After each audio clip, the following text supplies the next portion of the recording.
আসসালামু আলাইকুম ওয়া রাহমাতুল্লাহি ওয়া বারাকাতুহু। আলহামদুলিল্লাহি রাব্বিল আলামিন, আসসালাতু ওয়াসসালামু আলা আশরাফিল আমবিয়াই ওয়াল মুরসালিন ওয়া আলিহি ওয়া আসহাবিহি আজমাইন। আম্মা বা'দু, ফাআউযু বিল্লাহি মিনাশ শাইতানির রাজীম। বিসমিল্লাহির রহমানির রহিম। আলহামদুলিল্লাহি রাব্বিল আলামিন,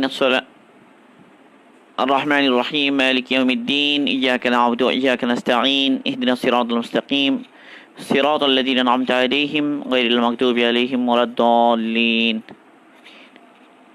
صدق الله المولى العظيم.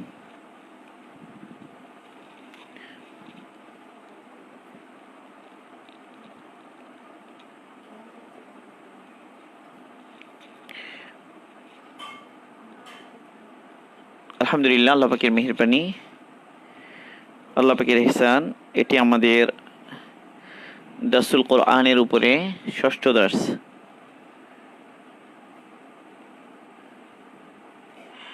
আসসালামু আলাইকুম ওয়া রাহমাতুল্লাহ। আলহামদুলিল্লাহি রাব্বিল আলামিন। তো আজকে আমাদের আলোচনা হবে ইহদিনাস সিরাতুল মুস্তাকিম নিয়ে।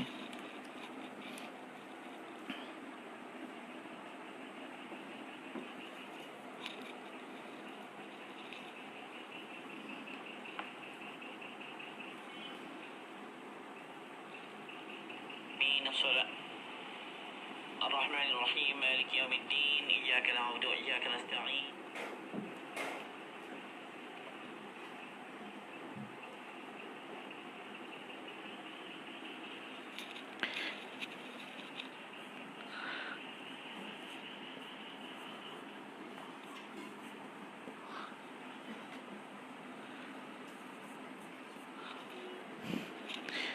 আজকে আমাদের ষষ্ঠ দর্স। আজকে আলোচনা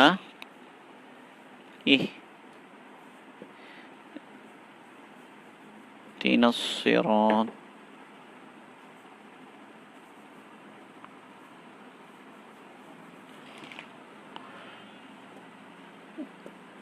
সিরাতাল মুস্তাকিম।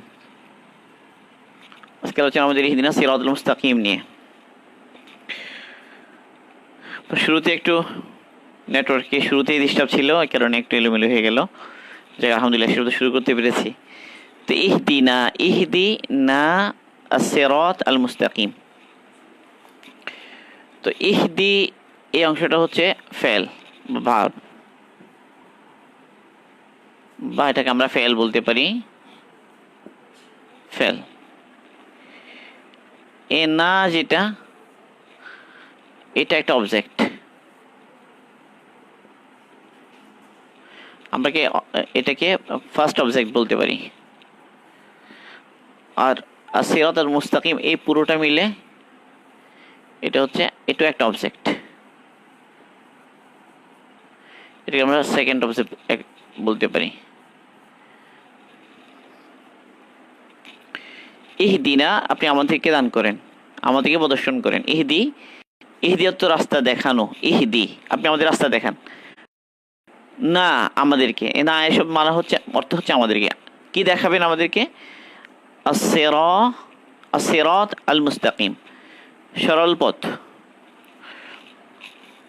এখানে আস-সিরাত এই দুইটার মধ্যে সম্পর্ক হচ্ছে যে কল, তো এটাকে সিফাত বলা হয়, এটা অ্যাডজেক্টিভ। আর এই সিরাত শব্দটা, যেটা সিরাত শব্দটা হচ্ছে নাউন। এটাকে আমরা মাউসুফ বলতে পারি আরবিতে।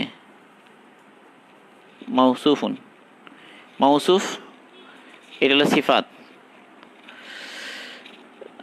তো কিছু জিনিস এখানে বোঝা যাচ্ছে না, আমি আর একটু ক্লিয়ার করি লেখার মধ্যে। তো ইহদি, এটা সাধারণত এটা হচ্ছে ইম্পারেটিভ সেন্টেন্স, আদেশসূচক বাক্য। কিন্তু আল্লাহ পাকের জন্য তো এটাকে আদেশ বলা যায় না, এটাকে দোয়া বলতে হবে। মানে আপনি আমাদেরকে দেখান আমাদেরকে। ইহদি দেখান, প্রদর্শন করেন। না, আমাদেরকে। as-সিরাত পথ, আল মুস্তাকিম সরল। তাহলে আল মুস্তাকিম হচ্ছে as-সিরাত এর বিশেষণ। আরবিতে বিশেষণটা শেষে আসে, আর বাংলা এবং ইংরেজিতে বিশেষণটা শুরুতে আসে। অর্থাৎ বিশেষ্যের শুরুতে আসে, নাউনের আগে আসবে অ্যাডজেক্টিভ, সাধারণত ইংরেজিতে এবং বাংলায়। আর আরবিতে যেটা অ্যাডজেক্টিভ সিফাত, এটা পরে আসে। তো ইহদিনা আস-সিরাত আল মুস্তাকিম, ইহদিনা সিরাত আল মুস্তাকিম, আস-সিরাত আল মুস্তাকিম, এই দুটার সরল বাংলা হচ্ছে যে, সহজ বাংলায় এটা বলতে হবে যে সরল পথ। ইহদিনা প্রদর্শন করুন, না মানে আমাদেরকে, না দ্বারা উদ্দেশ্য হলো আমাদেরকে, এটা হলো প্রোনাউন, প্রোনাউন সর্বনাম। আর আমাদেরকে কি প্রদর্শন করুন, কি প্রদর্শন করবেন? as-সিরাত আল মুস্তাকিম, সরল পথ। তো আপনি আমাদেরকে সরল পথ প্রদর্শন করুন। ইহদি না as-সিরাত আল মুস্তাকিম।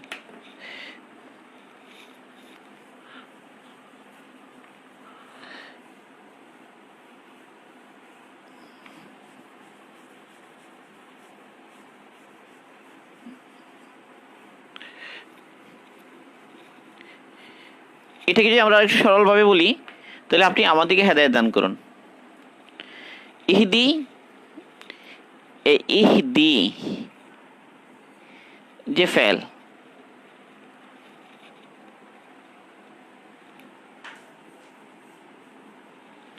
ইহদি, ইহদি হচ্ছে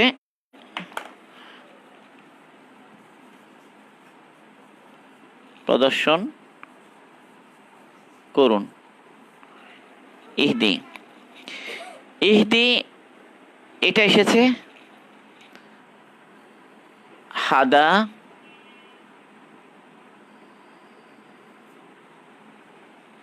ইয়াহ দি, হাদা ইয়াহ দি।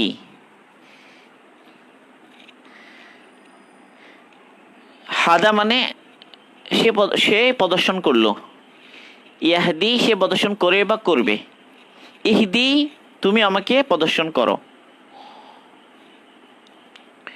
সাধারণত আরবিতে ক্রিয়াগুলো তিন প্রকার হয়: ফেলুল মাজি, ফেলুল মুজারে, ফেলুল আমার।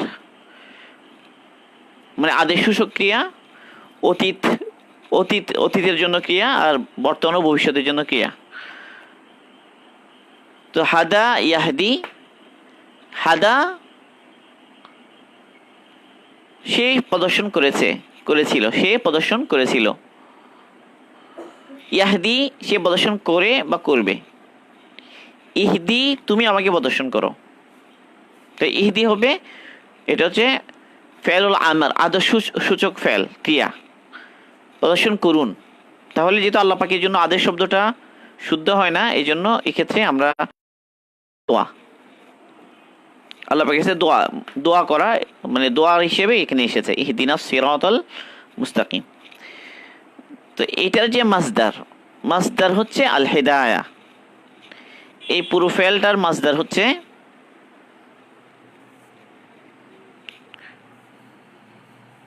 হিদায়াতুন,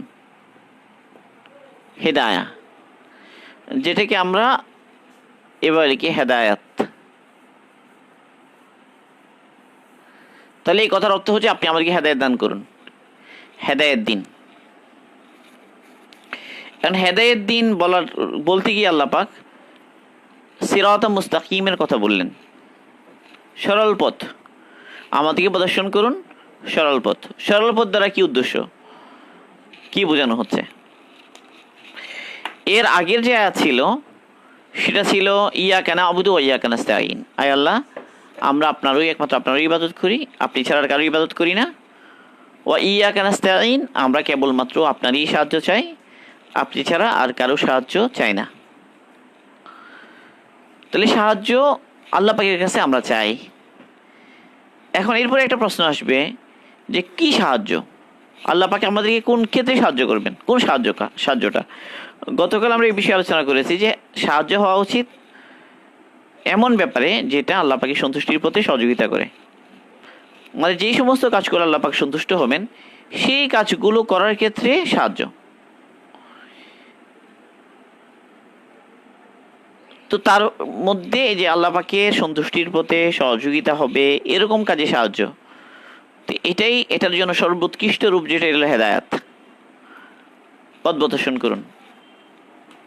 এখন হেদায়া এটার উপকরণ কি, আল্লাহ পাক কিভাবে হেদায়েত দান করেন, হেদায়েত দান করা দ্বারা কি উদ্দেশ্য, এরপরে হলো হেদায়েতের স্তরগুলো কি কি, এগুলো উপকরণগুলো কি কি, কিভাবে হেদায়েত দান করেন, এক ব্যক্তিকে আল্লাহ পাক হেদায়েত দান করছেন স্তরগুলো কি কি, এটা একটা আলোচনা। আর সরল পথের কথা বলা হলো কেন, সরল পথ এই কথা কেন বলা হয়েছে, এটা একটা আলোচনা। এই বিষয়গুলো আমরা আলোচনা করব।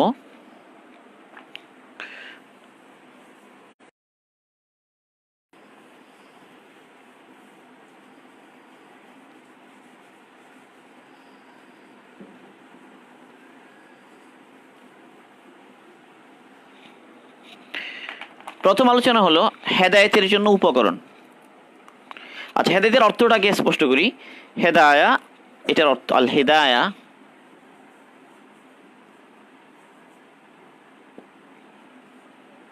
হিদায়াতুন, আল হিদায়াতু।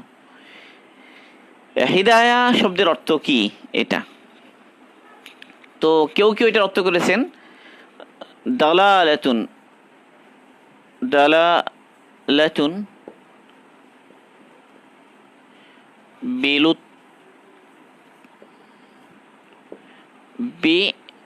বিলুৎফিন।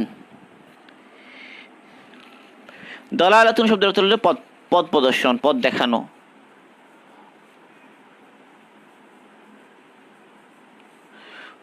বিলুৎফিন শব্দের অর্থ হচ্ছে যে অনুগ্রহের সাথে।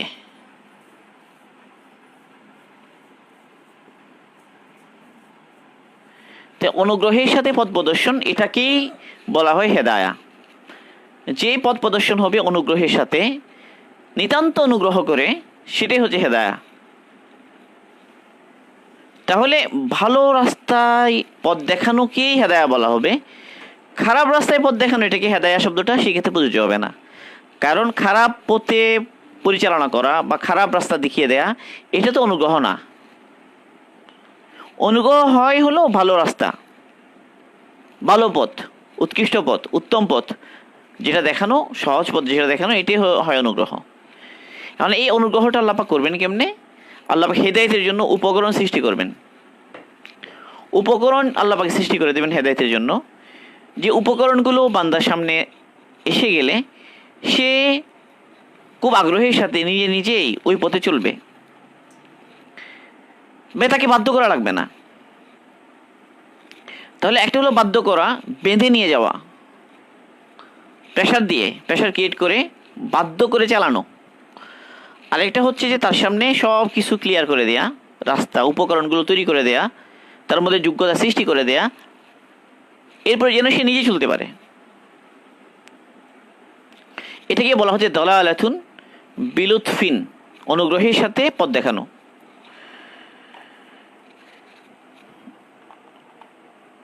এখন হেদায়েতের উপকরণগুলো কি কি, কি কি উপকরণ আল্লাহ পাক সৃষ্টি করেন। এই উপকরণগুলো 4 স্তরের উপকরণ। আল্লাহ পাক বান্দাকে হেদায়েত দেখানোর জন্য 4 স্তরের উপকরণ সৃষ্টি করেন। হেদায়া এর উপকরণ, প্রথম উপকরণ হলো, 1 নাম্বার উপকরণ যেটা আল্লাহ পাক সৃষ্টি করেন, এটা হলো আল্লাহ পাক বান্দাকে কিছু শক্তি দান করেন, কিছু সামর্থ্য দান করেন। যেমন আল্লাহ পাক তাকে আকলের শক্তি দান করেছেন, এটাকে আরবিতে বলা হয় আল কুওয়াতুল আকলিয়া। কুওয়াতুন, আল কুওয়াতু আল আকলিয়াতু,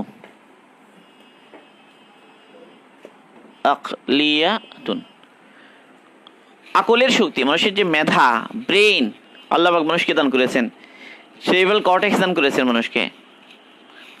অন্যান্য প্রাণীদেরকে এত উন্নত মানের মেধা দেওয়া হয়নি, ব্রেন দেওয়া হয়নি। তাহলে এই যে মেধা, যেটা ব্রেইন আল্লাহ পাক দান করেছেন, আকলের যে শক্তি, এটা একটা উপকরণ। 2 নম্বর হচ্ছে আল হাওয়াস আল বাতিনা,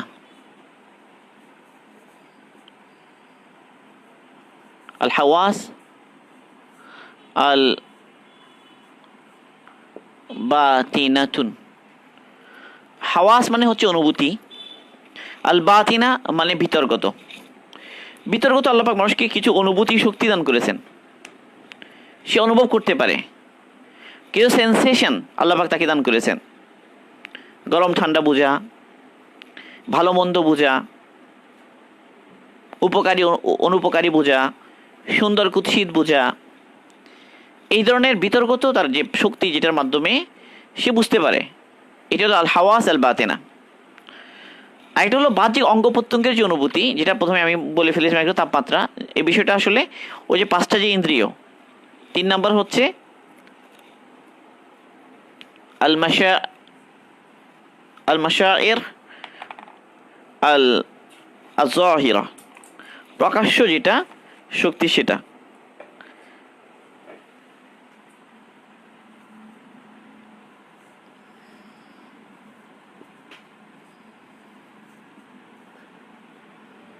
জাহিরা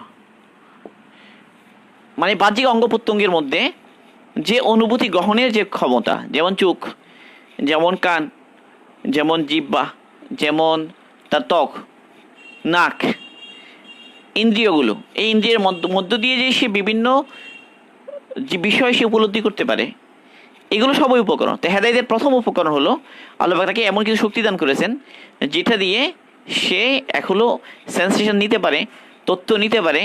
এবার একটা শক্তিশালী ব্রেন দিয়েছেন যেটা দিয়ে সে তথ্যগুলোকে যাচাই বাছাই করতে পারে, ইন্টারপ্রিট করতে পারে। তাহলে এটা হলো প্রথম উপকরণ হেদায়েতের জন্য, আল কুওয়াতুল আকলিয়া, আল হাওয়াসুল বাতিনা, আল মাশায়ের আয যাহিরা। এই 3টা, একটা হলো আকলের শক্তি, এটা হলো ব্রেন, তারপর হলো বিভিন্ন সেন্সগুলোকে মানে ইন্টারপ্রিট করার যে যোগ্যতা ব্রেনের সেটা। এরপর সেন্স অর্গান, এটা আমরা সেন্সেশন বলতে পারি বিভিন্ন ধরনের। একটা হলো সেন্স অর্গানগুলো যে আল্লাহ পাক দান করেছেন। এই 3টা হলো প্রথম উপকরণ। এরপরে 2 নম্বর উপকরণ হলো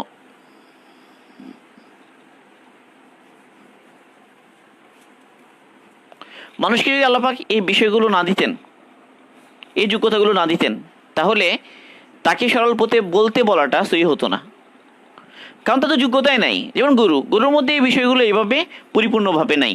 তো গরুকে যদি হুকুম করা হয় যে তুমি হকের উপর চলো, তুমি হক বুঝো, হক রাস্তা এখতিয়ার করো, তুমি শিরিক থেকে বাঁচো, তো গরুকে এই সম্বোধন করা এটা হলো অর্থহীন একটা বিষয়। তো মানুষকে আল্লাহ পাক শরিয়া মানার জন্য মানুষকে মুকাল্লাফ বানিয়েছে। মুকাল্লাফ মানে হলো সে শরিয়া তাকে মানতে হবে, দিন তাকে মানতে হবে। এই মানতে পারা, হেদায়েতের উপর চলা, সঠিক পথ বেছে নিয়ে সেটা অনুসরণ করা, এইটার জন্য মানুষকে আল্লাহ পাক হুকুম করেছেন। তাহলে এটা সম্ভব হবে কি কখন? যখন তার মধ্যে যোগ্যতা থাকবে। তাহলে 1 নম্বর উপকরণ আল্লাহ পাক মানুষকে দান করেছেন। 2 নম্বর আল্লাহ পাক যেটা মানুষকে দান করেছেন এটা হলো নাসবুদ দলায়েল, নাসবুদ দালাইল, এটা দাল,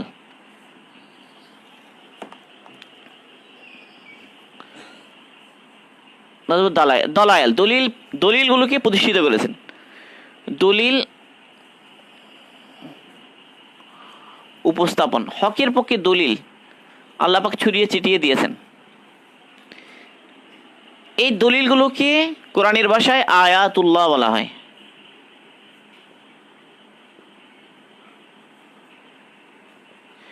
আল্লাহ পাকের নিদর্শন, ইয়াতলু আলাইহিম আয়াতিকা, এ আয়াত, কোরআনের পাকের আয়াতগুলোকে আয়াত বলা হয়। আর আসমান জমিনের সর্বত্র যে আল্লাহ পাক অজস্র নিদর্শন রেখেছেন এগুলোকে আয়াত বলা হয়। যেমন ইন্না ফি খালকিস সামাওয়াতি ওয়াল আরদি ওয়া ইখতিলাফিল লাইলি ওয়ান নাহারি লাআয়াতিল লিউলিল আলবাব, জ্ঞানীদের জন্য নিদর্শন রয়েছে। তাহলে এই যে চন্দ্র সূর্য, আসমান জমিন, সারা পৃথিবী আল্লাহ পাক সৃষ্টি করেছেন, এখানে শত শত দলিল আছে যেগুলো নিয়ে এসে চিন্তা করলে আল্লাহ পাকের কুদরতকে বুঝতে পারবে, আল্লাহ পাকের এলমকে বুঝতে পারবে, আল্লাহ পাকের ইনসাফকে বুঝতে পারবে, আল্লাহ পাকের হিকমাকে বুঝতে পারবে। এগুলোর জন্য একজন স্রষ্টার আবশ্যকতা বুঝতে পারবে।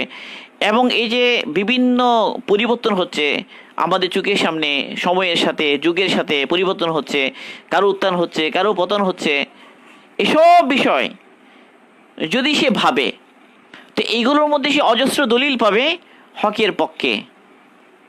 নজবুত দালায়েল বলে এটাকে, দলিল উপস্থাপন। এটা হলো বাহ্যিকভাবে। এখনও কিন্তু 3 নাম্বার আরও রয়ে গেছে উপকরণ, এটা 2 নম্বর উপকরণ। এক হলো আল্লাহ পাক তাকে মেধা দিয়েছেন, 2 দলিল দিয়েছেন। এখন যদি আল্লাহ পাক তাকে দলিল দিতেন, মেধা না দিতেন, তাহলেও হতো না। মেধা দিতেন, দলিল না দিতেন, তাও হতো না। তাহলে একদিকে তাকে মেধা দিয়েছেন, ওতে আকলিয়া দান করেছেন, প্লাস চারপাশে ছড়ানো ছিটানো শত শত দলিল দিয়েছেন। এখন সমস্ত দলিল দেওয়ার পর আল্লাহ পাক তাকে এইভাবে বলতে পারেন যে তুমি কি দেখো না এটা, আফালা ইয়ানজুরুনা ইলাল ইবিলি কাইফা খুলিকাত ওয়া ইলাস সামাই কাইফা রুফিআত ওয়া ইলাল জিবালি কাইফা নুসিবাত ওয়া ইলাল আউদি কাইফা সুতিহাত। এখন তাকে সম্বোধন করে আল্লাহ পাক বলতে পারেন না উটকে কেমনি সৃষ্টি করা হলো, তুমি কি দেখো না জমিনকে কিভাবে বিছিয়ে দেওয়া হলো, তুমি কি দেখো না পাহাড়কে কিভাবে স্থাপন করা হলো, তুমি কি দেখো না আসমান কিভাবে উঁচু করা হলো। তাহলে আল্লাহ পাক এই যে এখন তাকে সম্বোধন করে বলতে পারেন কেন? কারণ তার যোগ্যতা আছে এই বিষয়গুলোকে উপলব্ধি করার, এই বিষয়গুলোকে বুঝার, জানার। তো এই জন্য প্রথম উপকরণ হচ্ছে আকলের যে শক্তি, সেটা। দ্বিতীয় উপকরণ হলো নজবুত দালায়েল, তার চোখের সামনে যে এত দলিল আল্লাহ পাক ছড়িয়ে ছিটিয়ে রেখেছেন, এতে হেদায়েতের দ্বিতীয় উপকরণ ভাবে, তাহলে সে আল্লাহ পাককে চিনে ফেলবে। এই জন্য আবু হানিফা রহিমাহুল্লাহ তার মাযহাব হলো, তার মত হলো এই ব্যাপারে, যে কোনো এক ব্যক্তি যদি কোনো একটা দ্বীপের মধ্যে আটকা পড়ে, সেখানে কোনো দায়ী পৌঁছলো না, কোনো নবী পৌঁছলো না, কোনো কিতাব পৌঁছলো না, তাকে আল্লাহ পাকের পরিচয় দেওয়ার জন্য কিছুই পৌঁছলো না। এখন তার চোখের সামনে যা যা দলিল আছে, তার মেধা দিয়ে এই সমস্ত দলিল নিয়ে ভেবে একজন স্রষ্টা যে আছেন, এগুলোর একজন স্রষ্টা যে আছেন এইসব কিছুর, এইটার উপর ঈমান আনা তার উপরেও ওয়াজিব। হ্যাঁ, বিস্তারিত পুরো শরিয়া, সলাত, তারপর হলো যাকাত, অন্যান্য বিষয় যেগুলোর জন্য কি লাগবে, ওয়াহি লাগবে, ওয়াহির ইলম লাগবে। ইলম ছাড়া স্বাভাবিকভাবে একজন স্রষ্টার অস্তিত্ব বুঝতে পারা এবং একজন স্রষ্টাকে মানা, এতটুকু তার উপর ওয়াজিব হবে। এতটুকুই তার উপর ওয়াজিব হবে। কেন এই জন্য ওয়াজিব হবে? যেহেতু আল্লাহ পাক তাকে 2টা জিনিস দিলেন, এখানে 2 ধরনের উপকরণ দিয়ে দিলেন। এক হলো তার আকল, আরেকটা হলো তার আশপাশে ছড়ানো যে দলিল। এগুলো দলিল, এটা দলিল কার জন্য হবে? যে চিন্তা ফিকির করবে, যে ভাবে না, চিন্তা করে না, তার জন্য কোনো দলিল না। এক ব্যক্তি আকলকে কাজে লাগালো না, তার ওর জন্য তো দলিল হবে না। সেগুলো দলিল কার জন্য? এই যে আল্লাহ পাক যে মেধা দিয়েছে, সেই মেধাকে যে কাজে লাগাবে, তা মেধাকে কাজে লাগালো, দলিলগুলো নিয়ে চিন্তা ফিকির করলো, কি হবে? সে আল্লাহ পাকে চিনে ফেলতে পারবে। তো এটা হলো 2 নম্বর উপকরণ, নজবুত দালায়েল, দলিল উপস্থাপন। আশপাশে শত দলিল আল্লাহ পাক ছড়িয়ে দিলেন তার জন্য, এটা। এবার 3 নাম্বার হলো নবী এবং কিতাব। নবী প্রেরণ করেছেন, কিতাব প্রেরণ করেছেন, কিতাব নাজিল করেছেন, নবী এবং কিতাব। এই নবী এবং কিতাব হলো 3 নম্বর উপকরণ। হেদায়েতের উপর চলার জন্য এই 3টা মোটামুটি সাফিসিয়েন্ট, যথেষ্ট। এরপরেও যখন সে এই 3টাকে পরিপূর্ণভাবে যখন সে ব্যবহার করে, তখন আল্লাহ পাক তার স্তর অনুসারে 4টা খুলেন। এটা হলো আল্লাহ পাক তার সামনে বিভিন্ন রহস্য খুলে দেন। আইয়াক শিফা, তার সামনে আল্লাহ পাক খুলে দেন আইয়াক শিফা আলা কুলুবিহি আলা কুলুবিহিম আসসারাইরা, বিভিন্ন গোপন রহস্য আল্লাহ পাক তার সামনে খুলে দেন। হতে পারে সেটা স্বপ্ন, হতে পারে সেটা ইলহাম, কিংবা যদি আম্বিয়া আলাইহিমের স্তর হয় তাহলে সেটা হলো ওয়াহি। তাহলে এটা হলো 4র্থ স্তর, ওয়াহি, ইলহাম, সত্য স্বপ্ন। তাহলে এই স্তর যেটা, এটা হলো কার জন্য? যে প্রথম 3টা খুব ভালোভাবে মেহনত করেছে। তো এই মেহনত প্রথম 3টা দিয়ে সে আল্লাহ পাকের পরিচয় পেয়ে ওই নবী ও কিতাবের যে দেখানো রাস্তা, এটা অনুসরণ করে সে ঠিকভাবে মেনে সে এখন হয়তো সে আউলিয়া কিরামের স্তরে। তো তাকে ইলহাম এবং সত্য স্বপ্নের মাধ্যমে আল্লাহ পাক আরও গোপন রহস্য তার সামনে খুলবেন। আর যদি নবী হয়, আম্বিয়া আলাইহিস সালাম যারা ছিলেন, তাদের জন্য আল্লাহ পাক ওয়াহির মাধ্যমে আরও গোপন রহস্য খুলে দিয়েছেন। তাহলে এই 4টা মিলে হেদায়েতের জন্য পরিপূর্ণ উপকরণ কি হয়ে গেল, স্পষ্ট হয়ে গেল। তাহলে এই উপকরণগুলো আল্লাহ পাক সৃষ্টি করেছেন। এরপরে হলো হেদায়েতের জন্য, হেদায়েতের পথে যে সে আগাবে, এই আগানোর স্তরগুলো, উপকরণগুলিকে যদি সে ঠিকভাবে কাজে লাগায়, এই যে উপকরণ আল্লাহ পাক দান করেছেন, এখন যদি সে কাজে লাগাতে থাকে তো হেদায়েতের পথে সে আগে বাড়তে থাকবে। প্রথম 1 নাম্বার হলো জ্ঞান।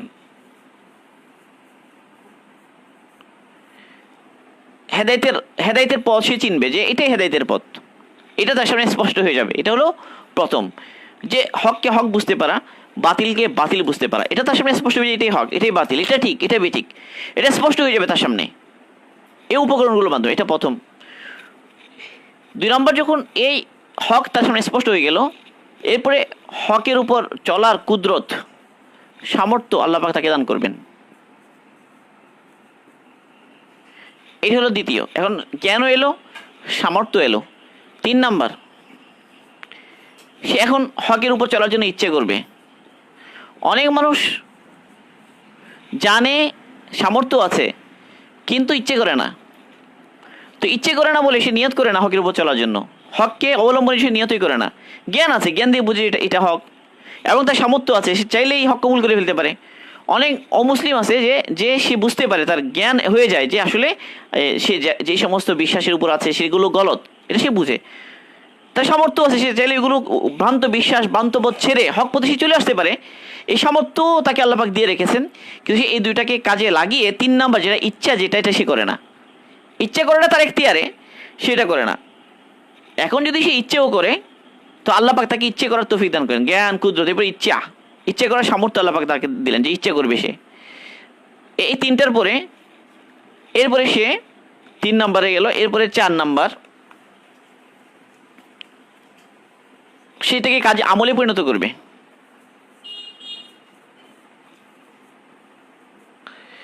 যখন সে আমালেও পরিণত করলো, আমাল পর্যন্ত পৌঁছে গেল, সে আমলে পরিণত করলো, এরপরে আল্লাহ পাক তাকে আমলের উপরে ধীরতা দান করবেন। সে আমল কাজ শুরু করেছে, এরপরে আমলের উপর ধীরতা, হকের উপরে ধীরতা দান করবেন। দৃঢ়তা, মজবুতি দান করবেন, দৃঢ়তা এবং মজবুতি দান করবেন, দৃঢ়তা এবং মজবুতি দান করবেন 5 নম্বরে। এবার 6 নম্বরে আল্লাহ পাক এই হকের পথে চলতে গিয়ে, আমলের পথে গিয়ে যত বাধা দূর করে দেবেন।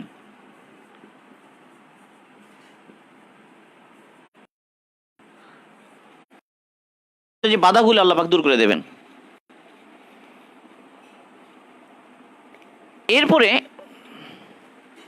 এখন এই সবগুলো হয়ে গেল, তো এখন আল্লাহ পাক তাকে এখন নিজে স্বয়ং আল্লাহ পাক তাকে যেন হাত ধরে হকের উপর চালাবেন।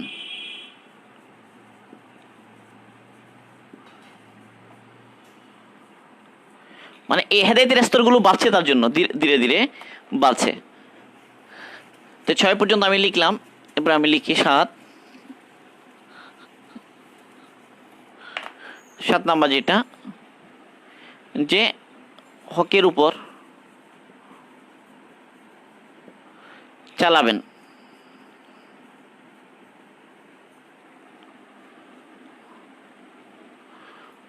অনুগ্রহের সাথে।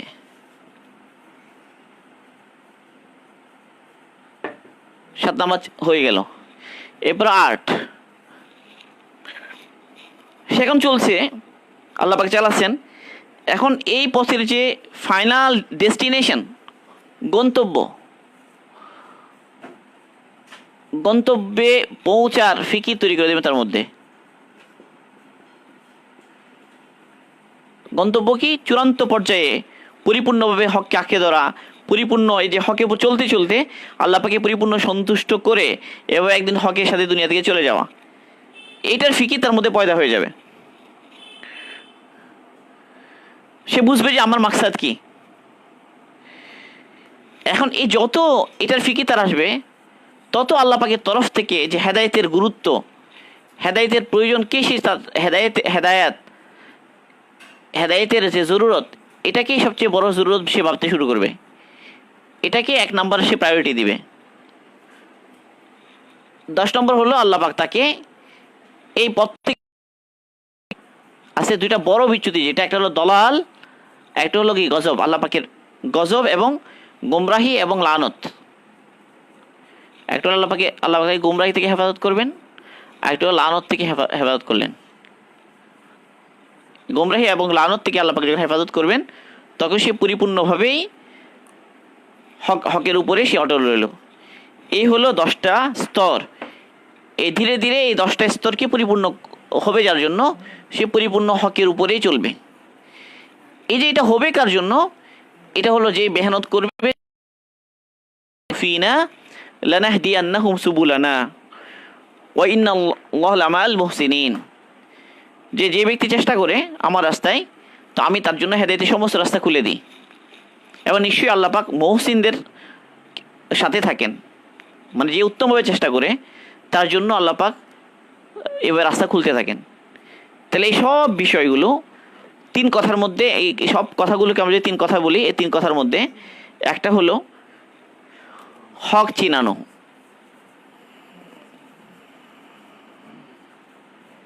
এটা হক। 2 নম্বর হলো হকের উপর চালানো,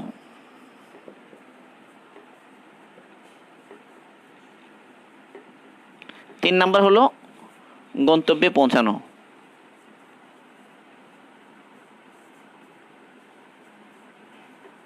বাস, এই 3টা মিলে ইহদিনাস সিরাতাল মুস্তাকিমের মধ্যে এই 3ও অর্থ রয়ে গেছে।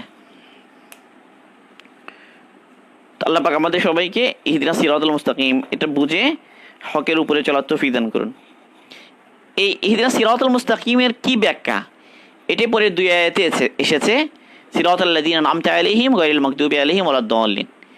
সেই প্রসঙ্গে আমরা ইনশাআল্লাহ সামনে দিয়ে আলোচনা করব। সুবহানাল্লাহি ওয়া বিহামদিহি, সুবহানাকাল্লাহুম্মা বিহামদিকা, আশহাদু আল্লা ইলাহা ইল্লা আনতা, আস্তাগফিরুকা ওয়া আতুবু ইলাইক।